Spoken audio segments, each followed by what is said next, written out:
రాష్ట్రంలో ప్రారంభించిన కల్వకుర్తి కావచ్చు, ఉమ్మడి రాష్ట్రంలో అనుమతులు ఇచ్చిన పాలమూరు రంగారెడ్డి ఎత్తిపోతలు కావచ్చు, ఉమ్మడి రాష్ట్రంలో అనుమతి వచ్చిన మక్తల్ నారాయణపేట కొడంగల్ ప్రాజెక్టు కావచ్చు, భీమా కావచ్చు, నెట్టంపాడు కావచ్చు, కోల్చారు కావచ్చు, శ్రీరామ్ సాగర్, ఇందిరాసాగర్ కావచ్చు, రాజీవ్ సాగర్ కావచ్చు, కృష్ణా నది మీద పరివాహక ప్రాంతంలో నిర్మాణంలో ఉన్న ప్రాజెక్టులు 60 సంవత్సరాలు పైగా ఉమ్మడి రాష్ట్రంలో పూర్తిగాని ప్రాజెక్టులు 10 సంవత్సరాలు చంద్రశేఖరరావు గారు ముఖ్యమంత్రిగా ఉన్నప్పుడు ఈ రాష్ట్రంలో ఎందుకు పూర్తి చేయలేదు? దక్షిణ తెలంగాణ పట్ల కృష్ణానది జలాలను మా ప్రాంతానికి ఇవ్వకుండా వివక్ష చూపించి శాశ్వతంగా మా రైతాంగం జీవితాల మీద మరణ శాసనం రాసింది చంద్రశేఖరరావు కాదా అని నేను ఇక్కడ నుంచి అడుగుతున్నా అధ్యక్ష. ఇవాళ ప్రతిపక్ష నాయకుడు వచ్చి ఇక్కడ కూర్చుంటుంటే నేను అడిగేదానికి సమాధానం చెప్పాల్సి వస్తుందని ఈరోజు వారి ముఖం చాటేసింది అధ్యక్ష.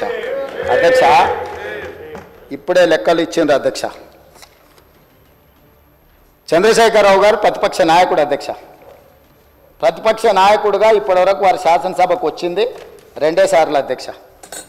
వారికి పోయిన డిసెంబర్ 23 నుంచి ఇప్పటి వరకు వారికి ఇచ్చిన జీతం అధ్యక్ష 57,84,124 రూపాయలు అధ్యక్ష.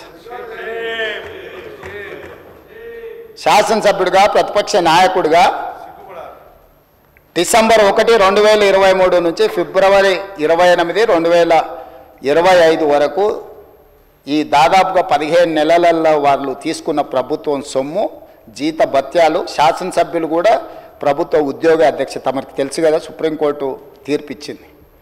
వారు 57,84,124 రూపాయలు జీత భత్యాలు తీసుకున్నారు అధ్యక్ష. 2 సార్లు ఇక్కడికి వచ్చింది, ఇప్పటి వరకు ఎక్కడికి వెళ్ళలేదు అధ్యక్ష.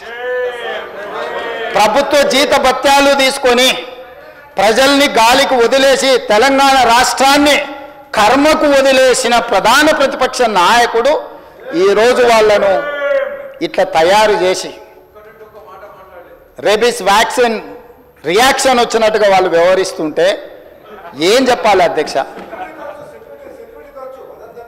ఇక సెక్యూరిటీలు ఇవన్నీ మళ్ళీ అది సపరేట్గా నేను చెప్పదలుచుకున్న వాటి జోలికి వెళ్ళదలుచుకోలేదు. సరే, కుటుంబ సభ్యుల వల్ల ఆయన ప్రాణ ప్రమాదం ఉంది కాబట్టి ఆయన సెక్యూరిటీ పెట్టుకున్నాడు. సరే, అది సహజంగా, అందుకే ఆయన దూరంగా ఉంటున్నాడు వాళ్ళకు చుట్టూ పోలీసు పహారాల మధ్య.